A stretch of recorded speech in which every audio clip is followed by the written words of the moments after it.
Good morning, all of you. This is Tarang, and we are solving questions of the chapter Introduction to Linear Polynomial, class 9th Maths. Okay, and last day we have discussed, last हम लोगों ने discuss किया हुआ है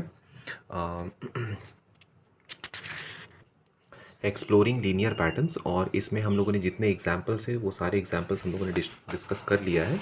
okay, तो आज मैं आप लोगों को बतलाऊंगा एक्सरसाइज सेट 2.3 के क्वेश्चंस. ओके, और मैं कोशिश करूंगा कि आज के वीडियो में 2.3 एक्सरसाइज सेट के जितने भी क्वेश्चन है मैं डिस्कस कर दूं. तो फर्स्ट क्वेश्चन बोला जा रहा है, student has ₹500 in her saving bank account and she gets ₹150 every month as a pocket money.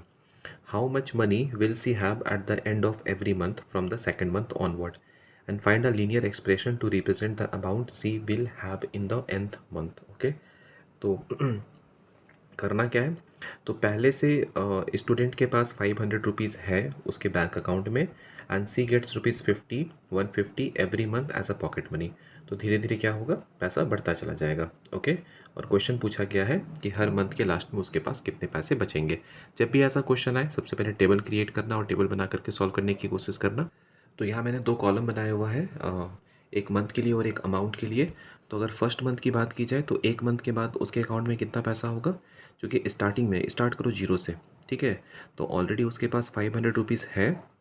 अब 1 मंथ के बाद ₹150 ऐड कर दो, तो 150 ऐड हो जाएगा, तो कितना हो जाएगा 500 प्लस 150. ओके, सेकेंड मंथ की बात की जाए तो 500 प्लस 2 इंटू 150.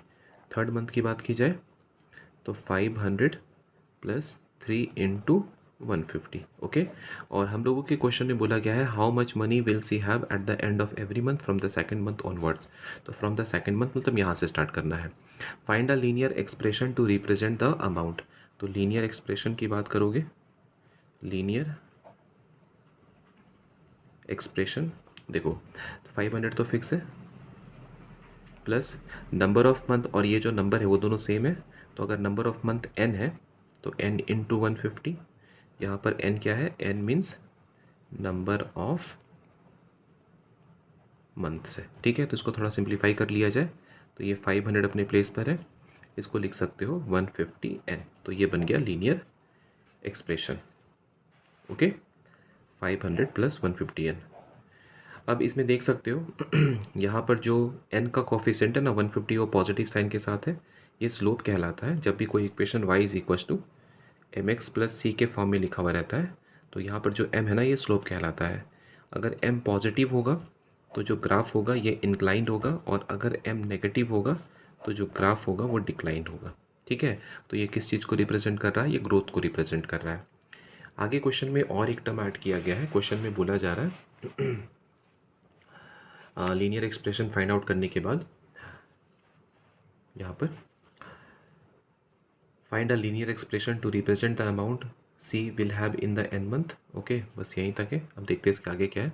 ओके, तो ये फर्स्ट नंबर क्वेश्चन यहीं तक था. सेकंड नंबर क्वेश्चन बोला जा रहा है, a rally starts with 120 members, each hour 9 members drop out of the group. How many members will remain after 1 hour, 2 hours, 3 hours and so on. Find a linear expression to represent the number of members at the end of nth hour. Okay, तो वापस से एक table बना लोगे. तो यहाँ पे मैंने एक कॉलम लिया हुआ है नंबर ऑफ़ आवर्स के लिए, और एक लिया हुआ है मेंबर्स लेफ्ट, कितने मेंबर्स बचे हुए हैं. अगर 0 आवर्स की बात की जाए तो मेंबर्स 120 हैं. अगर 1 घंटे बाद की बात की जाए तो अब मेंबर्स हो चुके हैं 120 माइनस 9. अगर 2 आवर्स की बात की जाए तो अब हो चुके हैं 120 माइनस 2 इंटू 9. अगर 3 आवर्स की बात की जाए तो ये हो जाएगा 120 minus 3 into 9 and so on. अगर बात की जाए n आवर्स की तो अब मेंबर्स हो जाएंगे 120 माइनस n इंटू 9. ओके, तो यहाँ पर जो लीनियर एक्सप्रेशन बन रहा है ना वो बन रहा है 120 माइनस 9n. ओके, ये बन गया लीनियर एक्सप्रेशन. ठीक है, अब इसके बारे में अगर पूछा जाएगा, ये nth आवर्स के लिए हो गया. यहाँ पे n क्या है, नंबर ऑफ आवर्स है. n क्या है, नंबर ऑफ आवर्स है. ठीक है, तो यहाँ पे देख सकते हो n का कोफिशिएंट माइनस में है, नेगेटिव है. इसका मतलब ये कैसा ग्राफ होगा, डिक्लाइन ग्राफ होगा. ओके, बस इतना ही करना था, ज़्यादा कुछ नहीं करना था. अब नेक्स्ट थर्ड नंबर क्वेश्चन बोला जा रहा है, suppose the length of rectangle is 13 centimetre. एक रेक्टेंगल है जिसका लेंथ फिक्स कर दिया गया है. Find the area if the breadth is 12 centimetre, 10 centimetre, 8 centimetre and so on, and find a linear pattern representing the area of the rectangle. Okay, तो अब देखो सबसे पहले तो find the linear pattern representing the area of the rectangle. हम लोगों को linear pattern बनाना है जो कि एरिया रिप्रेजेंट कर रहा हो। क्या रिप्रेजेंट कर रहा हो? एरिया रिप्रेजेंट कर रहा हो। ओके, थोड़ा सा इसे और आगे बढ़ा लिया जाए। चलो अब विजिबल है। तो एक देखो, ब्रेथ लेंथ कांस्टेंट है। लेंथ क्या है? लेंथ कांस्टेंट है। कितना दिया हुआ है? 13 सेंटीमीटर। ओके, और ब्रेथ यहाँ पर वेरिएबल की तरह हम लोगों को बताया गया है। तो यहाँ पर कॉलम बना लो ब्रेथ के लिए। इसका यूनिट दिया हुआ है सेंटीमीटर में और एरिया का यूनिट आ जाएगा सेंटीमीटर स्क्वायर। अब देखो पहले क्या बोला गया कि अगर मान लो लेंथ 12 है, ब्रेथ 12 है, 12 सेंटीमीटर, तो एरिया कितना हो जाएगा? 13 इंटू 12। ओके, अब मान लो कि अगर ब्रेथ 10 है तो एरिया क्या हो जाएगा? 13 इंटू 10। अब अगर मान लो इस क्वेश्चन के अकॉर्डिंग ब्रेथ 8 है, तो अब एरिया क्या हो जाएगा? 13 इंटू 8। ठीक है, तो ऐसे ही थोड़ा सा और आगे बढ़ा लूँ। अगर 6 है तो हो जाएगा 13 इंटू 6। ओके, अगर 4 है तो हो जाएगा 13 इंटू 4, क्योंकि एरिया ऑफ रेक्टेंगल क्या होता है? लेंथ इंटू ब्रेथ होता है। लेंथ तो फिक्स है, इसमें कोई चेंज करना नहीं है। ब्रेथ अगर चेंज होगा तो उसके अकॉर्डिंग एरिया निकलते जाएगा। अब अगर मान लो ऐसे ही आगे बढ़ते हुए हम लोग जो ब्रेथ है उसे n ले लें, तो एरिया क्या हो जाएगा? 13 इंटू n हो जाएगा। ठीक है, क्लियर हो गया? तो यहाँ पे क्वेश्चन बोला गया था find the linear pattern representing the area of the rectangle. तो एरिया क्या हो जाएगा? 13n हो जाएगा। यहाँ पर 13 क्या है? ये लेंथ को रिप्रेजेंट कर रहा है। ओके, 13 किस चीज़ को रिप्रेजेंट कर रहा है? लेंथ को। और n क्या है? ब्रेथ है। ओके, अच्छा इसमें थोड़ा सा और कुछ चीज़ देख लो। तो याद रखोगे, आप लोगों को सिखाया हुआ है मैंने कि अगर कोई भी लीनियर इक्वेशन इन 2 वेरिएबल्स में अगर कांस्टेंट नहीं होता है या जीरो होता है तो वो कहाँ से पास करता है?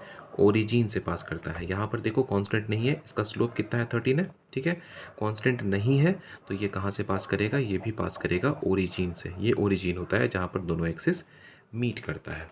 ओके, फोर्थ नंबर क्वेश्चन बोला जा रहा है suppose the length of rectangular box is 7 centimetre and breadth is 11 centimetre. तो यहाँ पे दो चीज़ें फिक्स कर दी गई है, लेंथ और breadth. Find the volume if the height is, first में बोला गया है 5 centimetre, then 9 centimetre, then 13 centimetre and so on. Okay, find the linear pattern representing the volume of the rectangular box. Okay, इसके पहले वाले question में ना हर case में एरिया निकाल लेना। मैंने मल्टीप्लाई करके ही छोड़ दिया था। जैसे फर्स्ट में 13 इंटू 12 छोड़ा था, उसके बाद 13 इंटू 10 छोड़ा था, वो मल्टीप्लाई कर लोगे आप लोग, क्योंकि एरिया निकालने बोला गया है। ओके, तो ये क्वेश्चन नंबर 4 जो है ना, इसमें क्या क्या चीज़ें फिक्स है? यहाँ पर देखो 7 सेंटीमीटर ये लेंथ दिया हुआ है और दूसरा ब्रेथ दिया हुआ है 11 सेंटीमीटर। ठीक है, और हम लोगों को लीनियर पैटर्न फाइंड आउट करना है वॉल्यूम के लिए। और क्या चेंज हो रहा है? हाइट। तो एक कॉलम बना लो हाइट के लिए और दूसरा कॉलम बना लो वॉल्यूम के लिए। तो हाइट का यूनिट दिया हुआ है सेंटीमीटर और वॉल्यूम हो जाएगा सेंटीमीटर क्यूब। ओके, अब देखो जब हाइट है 5 सेंटीमीटर तो वॉल्यूम क्या होगा? जब हाइट है 9 सेंटीमीटर तो वॉल्यूम क्या होगा? जब हाइट है 13 सेंटीमीटर तो वॉल्यूम क्या होगा? ओके, और ऐसे ही करते हुए जब अगर हाइट n हो जाएगा तो इसका वॉल्यूम क्या होगा? ठीक है, वॉल्यूम की बात करो क्यूबॉइड का तो क्या होता है? L into B into H होता है। अब इस क्वेश्चन के अकॉर्डिंग L और B तो कांस्टेंट है, बता दिया है कितना लेना है। तो L लेना है 7 और B लेना है 11। ठीक है, तो L into B into H मतलब 7 इंटू 11, ये तो फिक्स है। यहाँ पर भी 7 इंटू 11 ये फिक्स है, 7 इंटू 11 ये फिक्स है। इंटू अब H की बारी आएगी तो यहाँ पर H 5 है तो 5 लिख लो यहाँ पर H 9 है तो यहाँ पर 9 डाल लो, यहाँ पे H 13 है तो 13 डाल लो, और यहाँ पर 7 इंटू 11 यहाँ पे H n है तो n डाल लो। ठीक है, हो गया। अब क्या करना है? इसको मल्टीप्लाई कर लेना, इसको ही मल्टीप्लाई कर लेना, इसको ही मल्टीप्लाई कर लेना। तो मल्टीप्लाई करने से क्या होगा? जब हाइट 5 है तो इसका वॉल्यूम निकल जाएगा। ठीक है, जब हाइट 9 है तो इसका वॉल्यूम निकल जाएगा, जब हाइट 13 है तो इसका वॉल्यूम निकल जाएगा, और जब हाइट n है तो भी इसका वॉल्यूम निकल गया। यहाँ पर हो गया 77n। ओके, तो हम लोगों ने फाइंड आउट कर लिया लीनियर एक्सप्रेशन किस चीज़ के लिए? वॉल्यूम के लिए। तो वॉल्यूम के लिए लीनियर एक्सप्रेशन हो गया 77n। यहाँ पे कुछ चीज़ें फिक्स हैं, जैसे कि लेंथ फिक्स था 7 सेंटीमीटर, ब्रेथ फिक्स था 11 सेंटीमीटर, और यहाँ पे जो हम लोगों ने n लिया है ये एक्चुअली में हाइट है। ठीक है, और चूंकि इसमें भी कांस्टेंट नहीं है तो ये भी अगर ग्राफ बनाओगे तो कहाँ से पास करेगा? ओरिजिन से पास करेगा। क्लियर है? इस एक्सरसाइज का लास्ट क्वेश्चन है, बोला जा रहा है Sarita is reading a book of 500 pages, she reads 20 pages every day. Okay, how many pages will be left after 15 days, express this as linear pattern. Okay, तो एक नंबर ऑफ डेज के लिए column बनेगा, नंबर ऑफ डेज के लिए, और एक बनाओगे number of pages left, number of pages left. Okay, तो जब 0 days था तो सारा का सारा पेज बचा हुआ है 500। जब नंबर ऑफ डेज 1 हो गया तो 500 में माइनस कर दो 20। जब नंबर ऑफ डेज 2 हो गया तो 500 में माइनस कर दो 2 इंटू 20। जब नंबर ऑफ डेज 3 हो गया तो 500 में माइनस कर दो 3 इंटू 20। इसी तरह से अगर नंबर ऑफ डेज n हो गया तो 500 में माइनस कर दो n इंटू 20। तो ये लीनियर एक्सप्रेशन मिल गया जो किस चीज़ को रिप्रेजेंट कर रहा है, नंबर ऑफ पेजेस को रिप्रेजेंट कर रहा है। ठीक है, तो यहाँ पे लीनियर एक्सप्रेशन के लिए स्टेटमेंट डाल सकते हो, number of pages left after n days is equals to 500 minus n into 20। थोड़ा सा सिंप्लीफाई कर लो, 500 माइनस 20n। ओके, अब देखो कोफिशिएंट क्या है n का, -20, मतलब स्लोप नेगेटिव है, डिक्लाइंड होगा। ओके, अब इसमें एक और क्वेश्चन पूछा गया है, how many pages will be left after 15 days। तो अगर n इज इक्वल्स टू 15 है तो number of pages left, number of pages left कितना हो जाएगा, 500 माइनस 20 इंटू 15। तो 500 माइनस 15 टू जा 30, तो ये हो गया 200। तो 15 डेज के बाद कितने पेजेस बचे हुए रहेंगे, 200। यही क्वेश्चन पूछा गया था।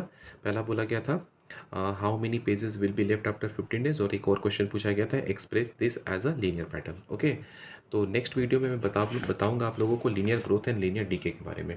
तो यहाँ पे करना क्या है, यहाँ पर हम लोगों को वापस से ग्राफ के थ्रू, ग्राफ कह सकते हो या कह सकते हो टेबल बना करके हम लोगों को चीज़ों को समझना है। पहले तो टेबल बना के ही चीज़ों को समझना है, और यहाँ पे स्लोप एक बहुत ही इंपॉर्टेंट रोल प्ले करेगा ये पता करने में कि लीनियर ग्रोथ है या लीनियर डीके है। ठीक है, याद रखना कि अगर स्लोप, जिसको m से रिप्रेजेंट किया जाता है जनरली, ग्रेटर देन 0 आ गया तो ये ग्रोथ को रिप्रेजेंट करता है। अगर स्लोप लेस देन 0 आ गया तो ये डीके को रिप्रेजेंट करता है। और अगर m इज इक्वल टू 0 आ गया तो लीनियर स्ट्रेट लाइन बन जाता है। इससे ना ही इसमें ना ही ग्रोथ होता है ना ही डीके होता है। ठीक है, क्लियर। तो आज की वीडियो में बस इतना ही, और नेक्स्ट वीडियो में हम लोग मिलते हैं जिसमें हम लोगों को डील करना है linear growth and linear decay. Okay, thank you.